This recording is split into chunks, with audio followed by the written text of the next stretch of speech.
S'il refuse d'écouter, dis-le à l'assemblée de l'Église.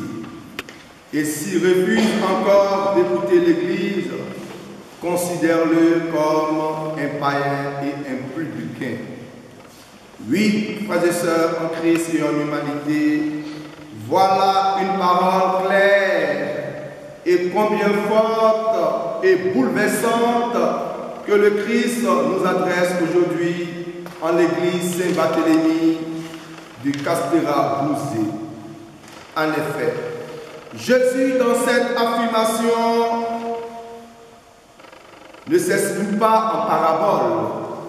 Il est explicite car il veut que nous comprenions aisément ce qu'il veut dire, c'est-à-dire tout simplement qu'une telle personne a besoin de patience, de prière, de conversion, d'accompagnement ou de soutien spirituel et humain.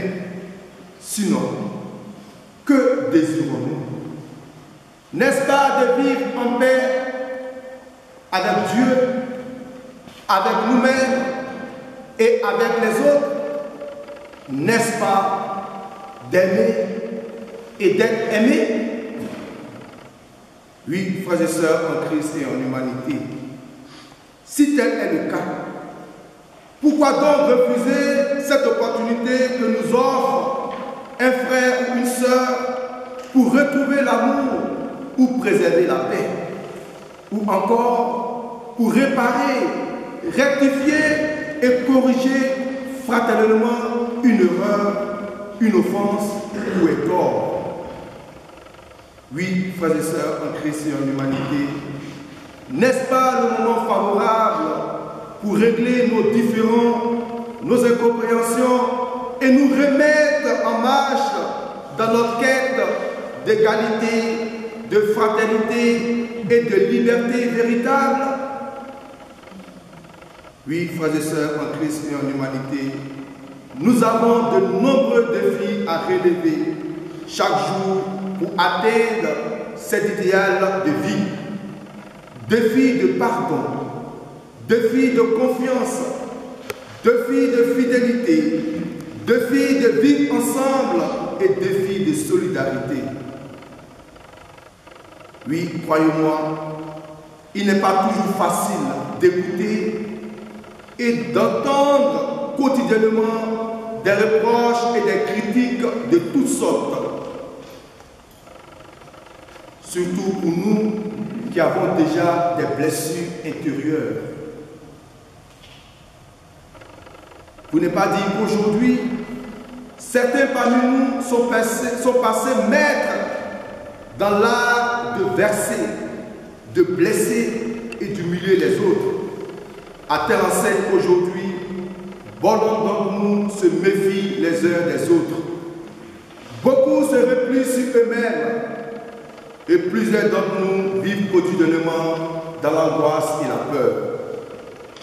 Oui, frères et sœurs, et en Christ et en humanité, reconnaissez avec moi que notre société semble malade de ce nouveau type d'hommes et de femmes. Mais à qui la faute? C'est à chacun et à chacune de répondre. Pour l'heure, il faut nous apprendre en nous-mêmes. Car certains ont confondu vitesse et précipitation, important et urgent. Pour preuve, tout le monde veut être riche, mais personne ne veut travailler. Tout le monde veut la paix, mais personne ne veut pardonner. Tout le monde veut être libre, mais personne ne veut respecter la liberté de l'autre. Oui, frères et sœurs, par moments, nous sommes concernés par cette réflexion de Jésus. Car nous refusons souvent, par notre manière d'être et d'agir, d'écouter et d'être écoutés, d'entendre et d'être entendu, de comprendre et d'être compris. Plus encore, nous catégorisons les gens par rapport à leur race, leur religion ou leur rang social. Mais Dieu va au-delà de tout cela il regarde le cœur.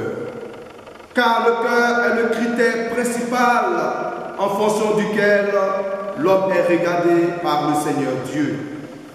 Alors, ne mêlons pas donc nos considérations humaines à la foi en Jésus-Christ. Ce n'est ni complémentaire ni compatible, car cette façon de faire est un obstacle à la construction du règne de Dieu aujourd'hui, demain et pour les siècles des siècles.